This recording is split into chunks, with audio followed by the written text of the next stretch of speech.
Namaste. Welcome to Urban Chatterati. This is Abhinav Prakash.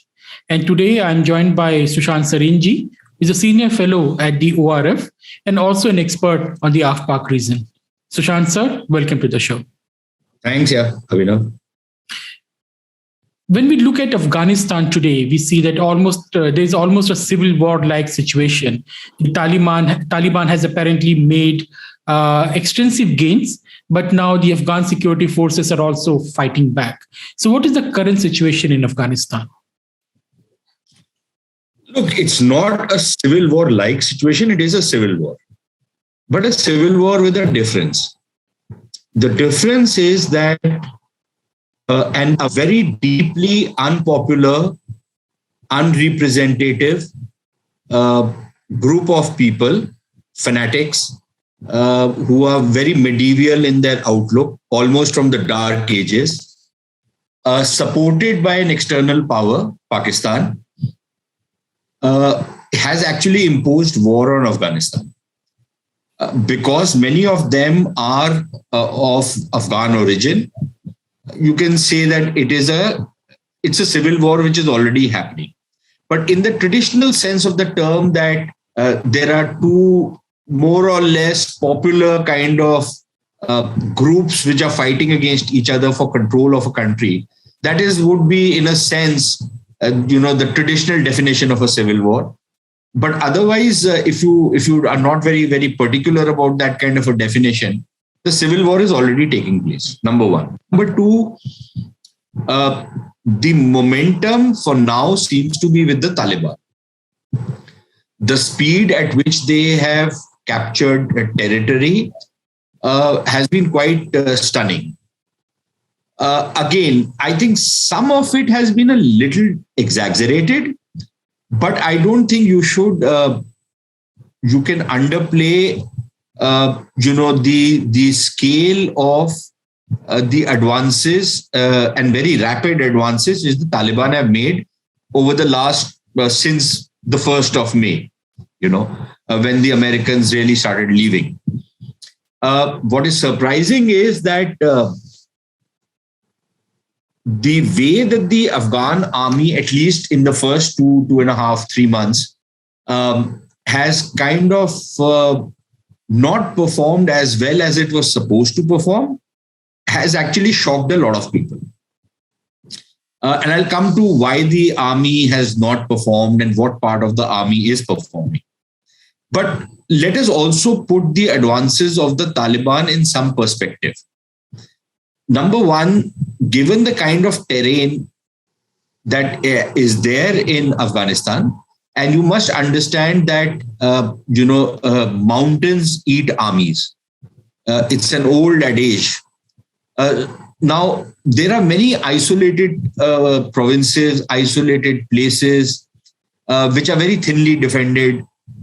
So most of the Taliban advances have been in those regions. So far, they have not been able to occupy any provincial center really. There is right now a very fierce contest going on for a city called Lashkargah, which is the capital of Helmand, for Herat, a couple of other cities in the south, west, and in the north. But so far, they haven't really occupied any major population center. Even if they were to do it, it would not really change the face of the war. But the problem really is coming from the Afghan army, which has now started fighting back, which is now putting up a fight, and there are some very fierce fighting going on. But what is surprising is that the Afghan army has something called the special forces, which is fabulous, which is very effective, very good, and very disciplined, and it's performed very well on the battlefield. But special forces, by definition, is the kind of a force which goes and makes a breakthrough. But then the normal, regular standing army has to consolidate and defend a position. And that is where things have been found wanting. Now there are some problems, in terms of logistics, in terms of movement, which have been there for many years, and many people have been pointing it out. And they have been neglected, and that factor is coming into play because the Taliban occupy a certain place, the special forces go in and oust them, but the special forces need reinforcements of the standing army to come and take over the security responsibilities. Sometimes the weapons are running out, sometimes the reinforcements are not reaching in time, so all sorts of problems are taking place. So that is one part of it. The second part of it is that these issues had been neglected for very long. And that is now coming back to bite the Afghan army. The American air support is helping up to a point, but the American air support will not be able to change the tide of the war. So that is where the situation lies right now. The fighting is on in right earnest around the country. The other factor is that over the last maybe 2 weeks or so, when you see the Afghan army fight back, you see a certain loss of momentum on the Taliban side. Now, this could be because the Taliban are overstretched. That's a possibility. But then we see that a lot of these terrorists who have been based in Pakistan are streaming in across the border. Now, the Pakistanis keep saying that they are not, involved in this war. They are neutral, and all that other litany of lies which the Pakistanis are so notorious for. And as a former Afghan ambassador to Pakistan, Mullah Zaif, described the Pakistanis, that they are the most treacherous people in the world.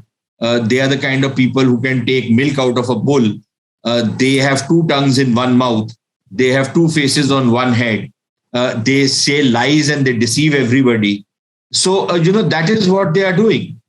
But on the ground, the support of the Pakistani state to the Taliban is full.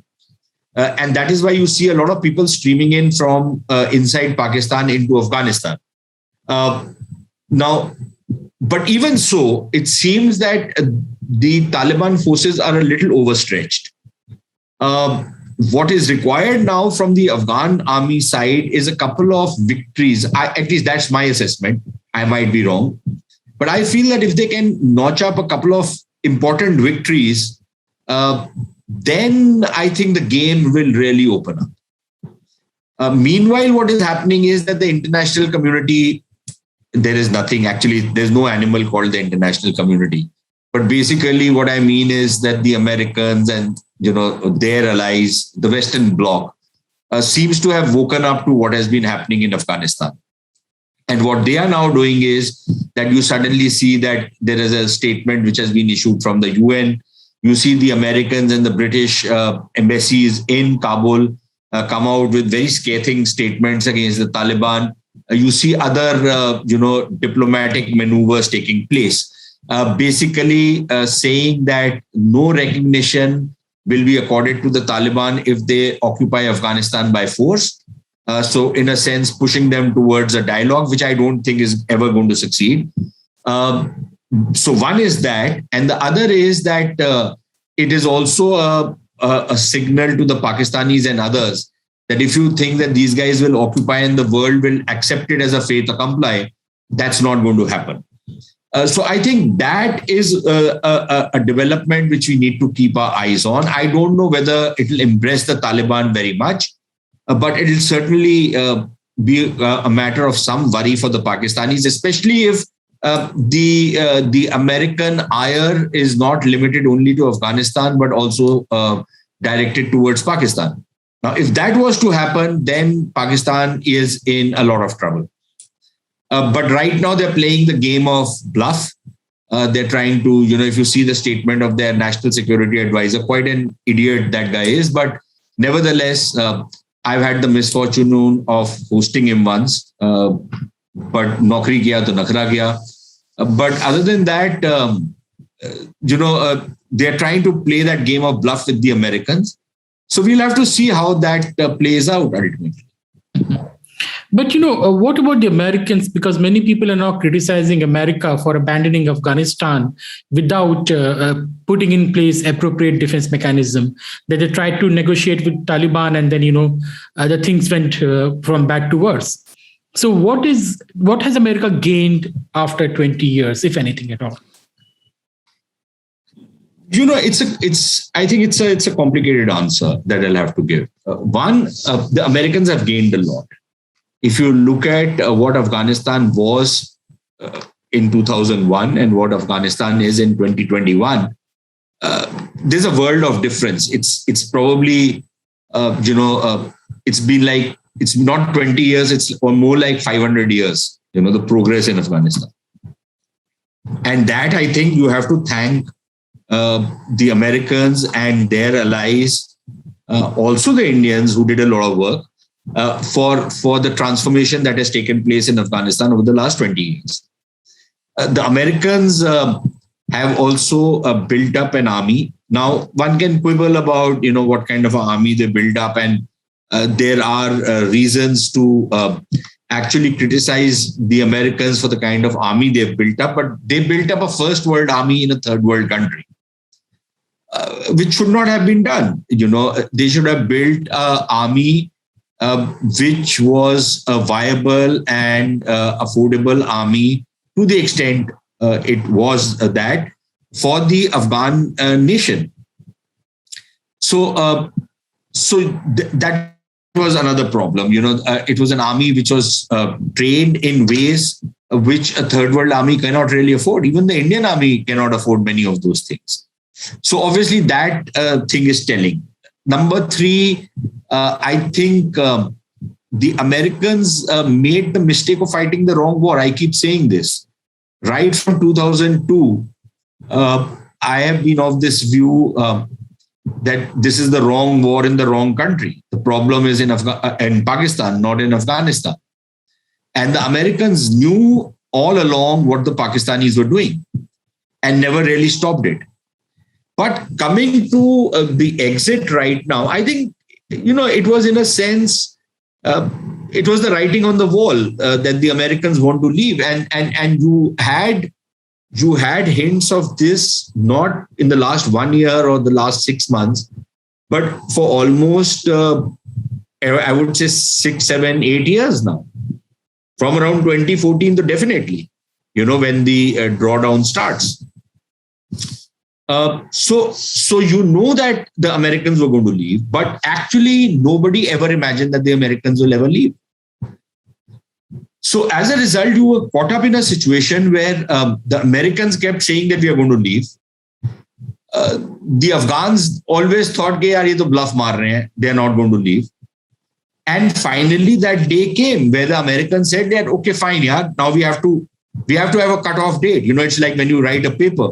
Something is happening on whatever you're writing, but you have to have a cutoff date that beyond this, I'm not going to add anything else because, otherwise it's a never ending process. So the Americans finally said, "Okay, fine, we are leaving." Now, so you can argue that the Americans left in unseemly haste. But you can also blame it on the Afghans that, with the Americans pumping in the amount of money that they pumped in and their allies pumping in the kind of money they pumped in, should the Afghans have managed their affairs much better? Should the kind of corruption, and just 2 days back, there has been a report that even now when, the enemy is on the gates, you have some generals in Western Afghanistan who have been actually embezzling money by selling the oil which is there for the armed forces. So as a result, you sold that oil, you made the money, right? And when the armed forces need petroleum to move, you don't have it, right? Now, when you have, this kind of corruption, then obviously you have serious problems on your hand. And this is something which has been pointed out. I'm not revealing some state secret. This is something which has been pointed out in report after report after report. Something should have been done to stop it. And let me give you an example, Abhinav. And I'm talking about, let me say late 80s. I had a friend who was an armored corps officer. I was a student those days, yeah. And this friend of mine was an armored corps officer, and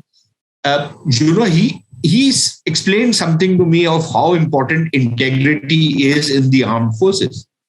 So he was saying that, for example, in those days, the tanks were they were running on diesel, but they were running like virtually 24/7, because the engines had to be kept hot. Or I don't know, there was some technical thing, which I don't remember clearly. But what I remember is that, he said that, listen, if my CO wants,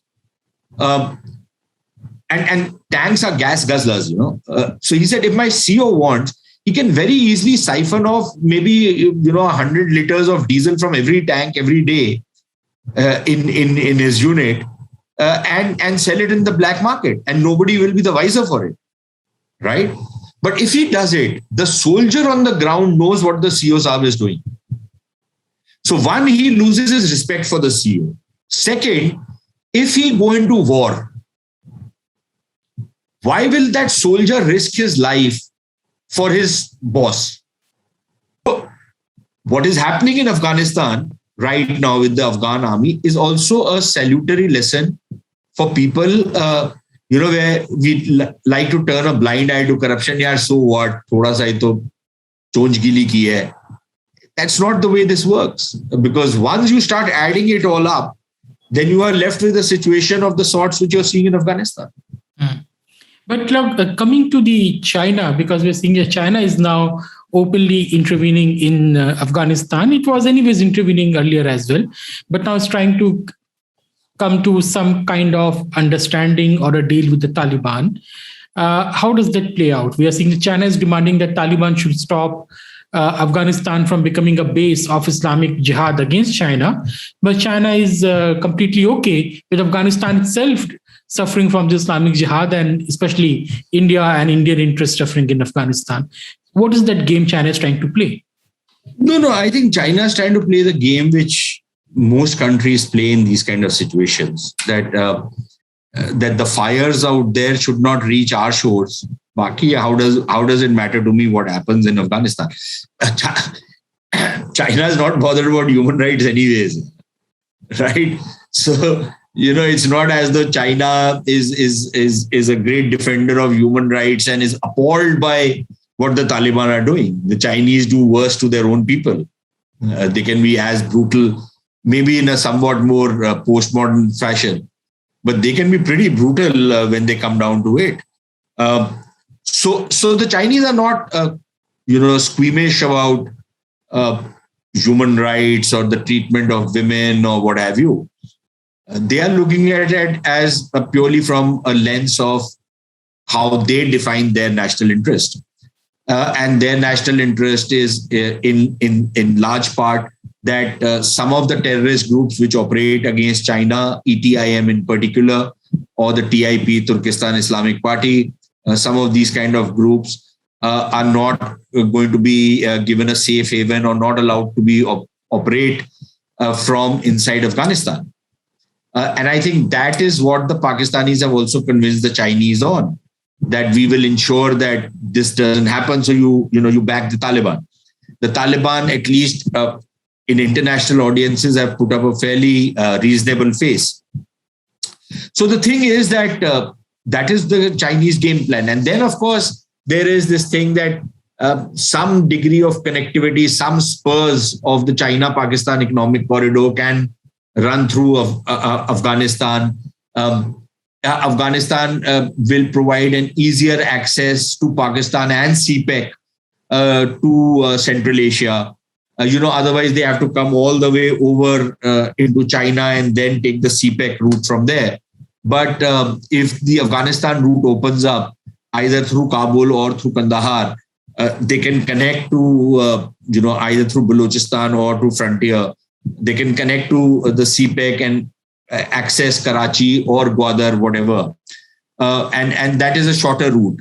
But again, I don't want to get into details because it's not as simple as what we are making it sound to be, because what are they going to trade? people who talk about the Central Asian trade and transit also need to look at the trade patterns. And since you are an economist, just have a look at the kind of trade patterns, the trade composition of these Central Asian republics with the rest of the world. And you will find out that much of what the Pakistanis and the Chinese are talking about is a kind of a wet dream. A lot of people talk nonsense. CPEC will be a replacement for Malacca dilemma of China. People need to do some number crunching. There is no pipeline which is going through CPEC right now. There is no railway line which is coming in. Even if there was a pipeline and a railway line, the pipeline is probably not going to be viable because it's 700 kilometers at about 15,000 feet to access China, right? You will spend, I don't know, I have not done that calculation, but it will not be very viable. So the sea route remains the most viable route. I've done some number crunching that if you have to use the road to transport one ship, one tanker, equivalent of oil through road, how many trucks you will need, what is going to be the expense of that. It's impractical, it's unaffordable. So, people talk through their hat. दूसरा problem ये यार हमारे स्कूलों में ना we teach them geography, तो we teach them. But somehow people do not understand geography, I think. So people just look at a map and, imagine things without looking at the topography, without looking at the logistics, without looking at, the cost factors involved. They just simply draw lines, straight lines, and imagine that they've, become some kind of geniuses. I think that kind of number crunching needs to be done to figure out. But anyways, the fact is that some amount of trade and connectivity will be there with Central Asia if there is some degree of pacification in Afghanistan. And the Chinese are convinced that the only people who can pacify Afghanistan and bring some semblance of law and order in Afghanistan are the Taliban. They've been saying this earlier, and now they've made it official when the Taliban delegation went to China recently and met the Chinese foreign minister. So the Chinese have said that, fine, they've almost given them de facto recognition, if not de jure recognition.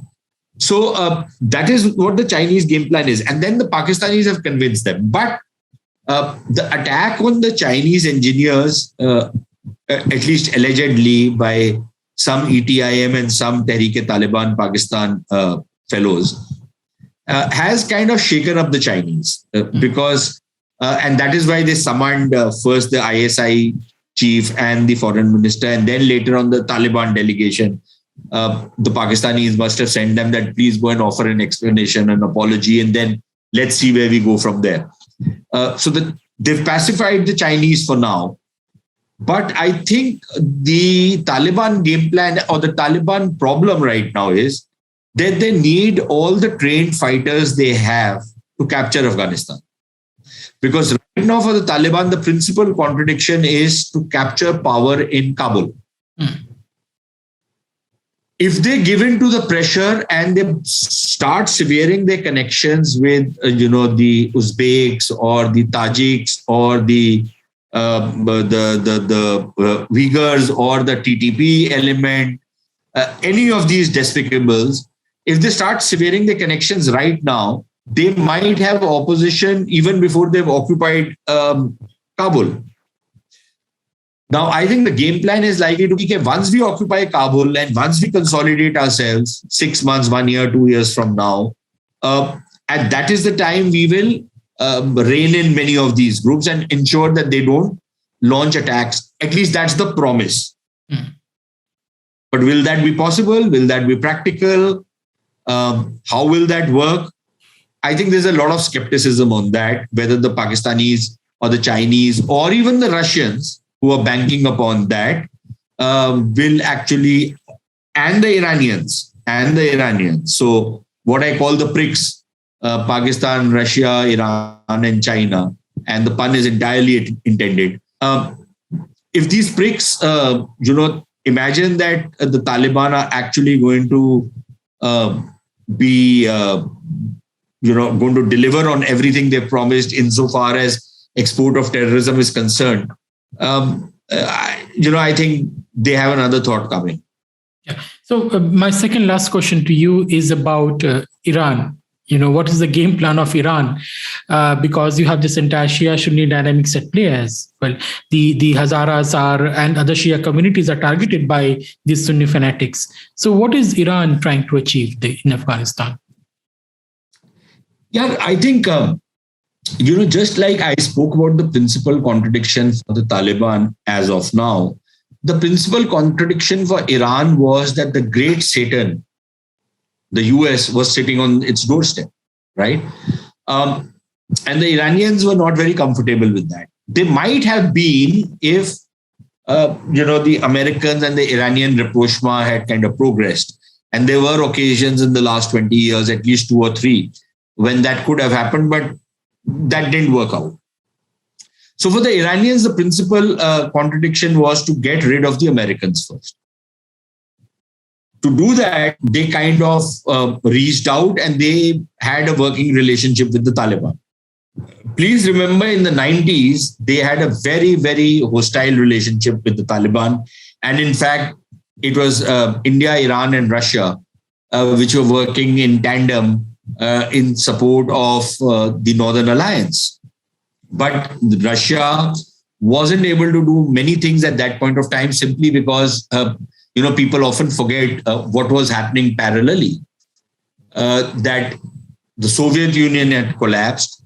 And if you remember the Russia under Yeltsin, what kind of a Russia it was. It was almost like a failed state.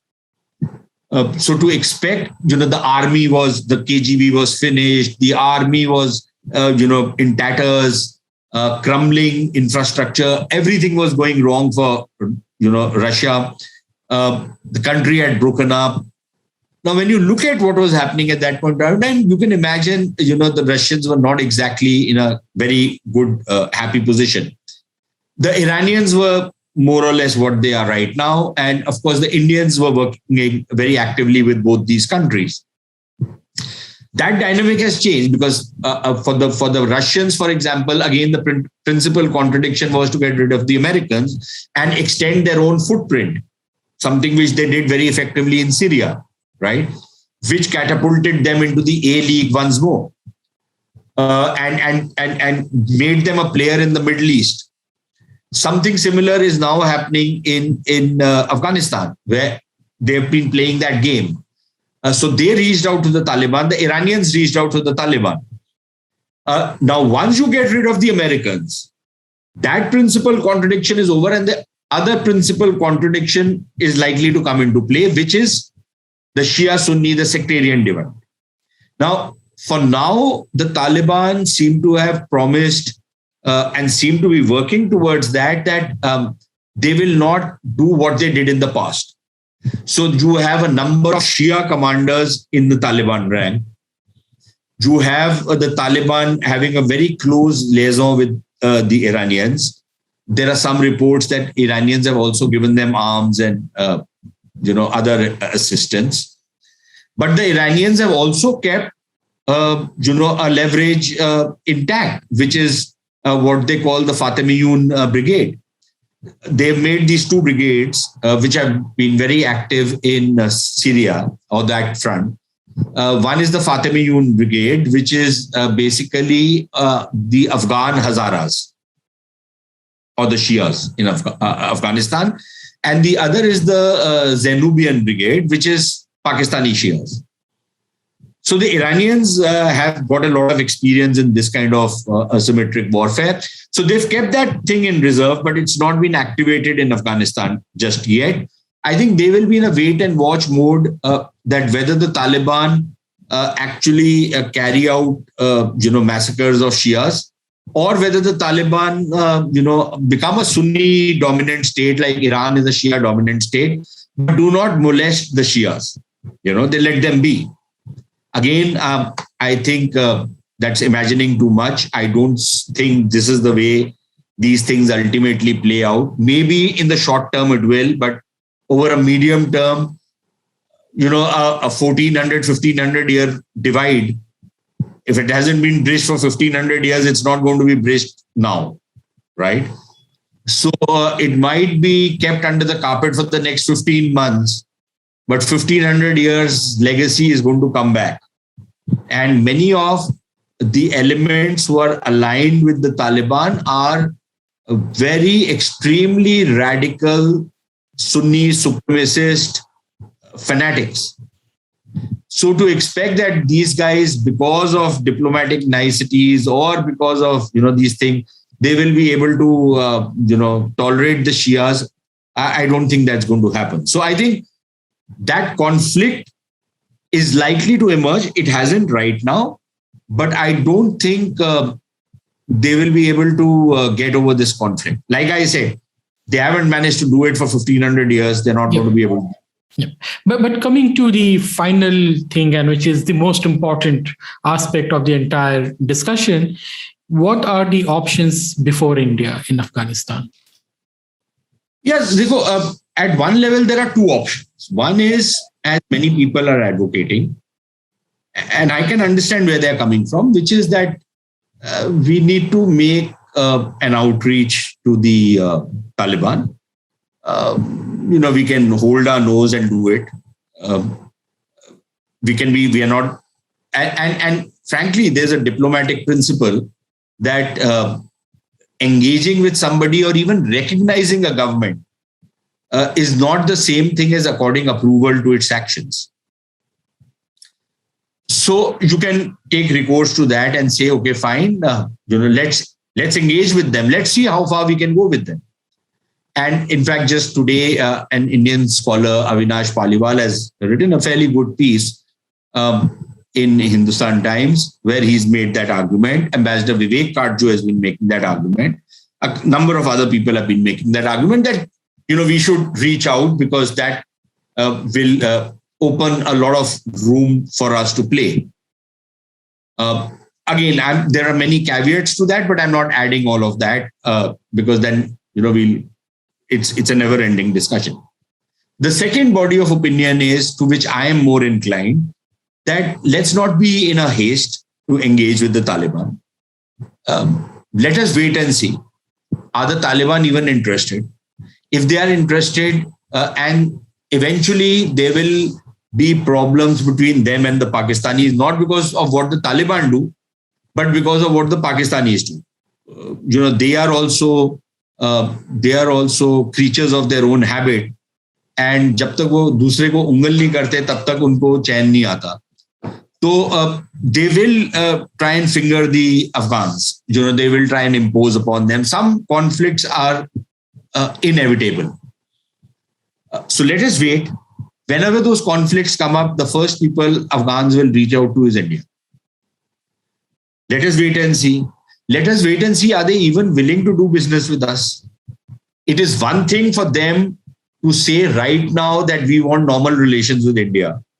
But if you want normal relations with India, then why the hell are you destroying whatever India has built for the Afghans?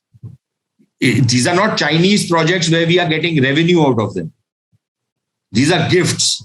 If you have built a dam, we are not, unlike the Chinese who take money out of everything they build, we have just given it as a grant.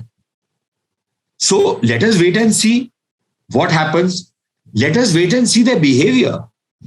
And this is not a moralistic argument alone. There is a certain moralistic dimension when I say that we should not be in a hurry to engage with these barbarians. But let us wait and see whether they are actually barbarians or they are not. I think they are right now. But it is possible that many of the things which are happening right now are happening in the heat of the battle, that those atrocities are happening not because it's part of a policy, but because there's a breakdown in chain of command, etc., etc. I don't want to get into that debate, but I'm just saying that it is possible that once, if God forbid they are inconstant into power, then let us see what their behavior is. Let us see if they're interested, and then maybe we can engage with them. Okay. Yes. Now, I think that is where things are stuck.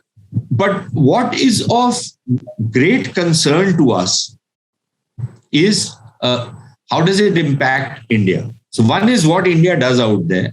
And then, should we be engaging with the Taliban and lose the goodwill of Afghans? I think that's a question which, the policymakers out here need to assess. The other thing is the impact that happens on India. And that impact is, both direct as well as indirect. Direct is that Taliban, make Afghanistan into terror central once again. All terrorist groups, whether it is in Kashmir or rest of India, and we need to get out of denial that there is no Islamic specter of Islamic terrorism in rest of India. I think we have elements within the Indian Muslim community who could be attracted to that thing, and you don't need 1 lakh people to do it. If you have 5,000 or even 1,000 people, that's bad enough. You remember, Indian Mujahideen was not more than 100 people, and the havoc they had wreaked. So one is that direct impact of terrorism in India, that many of these groups will find a safe haven. They will go out there, they will get training in the tactics and technology of terrorism, all sorts of things. I don't need to repeat it. I think people can make that out. The second is the indirect impact, the psychological impact, which people keep talking about, that a Taliban victory, and let's make no mistake about it, it is a victory over the greatest military power in the world and the greatest military alliance ever in the history of mankind, NATO. It might be no action talk only, but nevertheless, at least on paper, NATO is a very powerful military alliance. And for somebody like the Pakistanis and the Taliban to manage to, in a sense, tire that very powerful military force and force them to leave, can you imagine how that enthuses terrorists or people with terrorist leanings or radical leanings around the world? So a lot of people will be enthused by that. And we've seen examples of that in the past. Kashmir starts in 1991. This is when the Soviets withdraw in 89. Okay. Yeah. And you see that enthusiasm and, how the second coming of Islam and what have you. And a lot of the Western media, including the BBC and others who have always been partners in crime with all sorts of despicable elements, were publicizing this. Then in 95, 96, thereabouts, when you see the second wave of terrorism happen in Kashmir, when the Pakistanis jump in, and that coincides with the Taliban capturing Afghanistan. Okay. The first one was the Mujahideen victory and the Soviet withdrawal. The second one was the Taliban capturing Afghanistan. From 2001 onwards, you see a declining trend. Okay. But again, from 2014-15, when the ISIS comes in and the Taliban really pick up pace, you see a new phenomena in Jammu and Kashmir. You call it Burhan Wani phenomena, but you see that phenomenon. Now, with the Taliban, if they manage to win, you should brace yourself for yet another blowback. Yeah. And that's going to happen, whether we like it or not. Yeah. So that psychological impact of enthusing people with a terrorist mentality or radical mindsets, I think, is the indirect threat which we will definitely face, and we need to be wary on that. So now, one is the impact of the Taliban on India's security. The second is what is the kind of policy we need to take. Okay, sir, we will have to wait and see how it plays out in the coming years. But the situation doesn't look so good for India and Afghanistan, and of course, for the people of Afghanistan. But thanks a lot, Sushant sir, for giving your time and talking to us on this very important issue, because as you have said, that the blowback will definitely come to India. Whatever happens in Afghanistan will certainly impact India. But thanks a lot. Thanks for having me, Abhinav. Always a pleasure to be with you. Thank you. And thank you, audience, for listening to us. Please don't forget to subscribe to the channel. You can also join as a member to support the channel. Thank you and see you soon.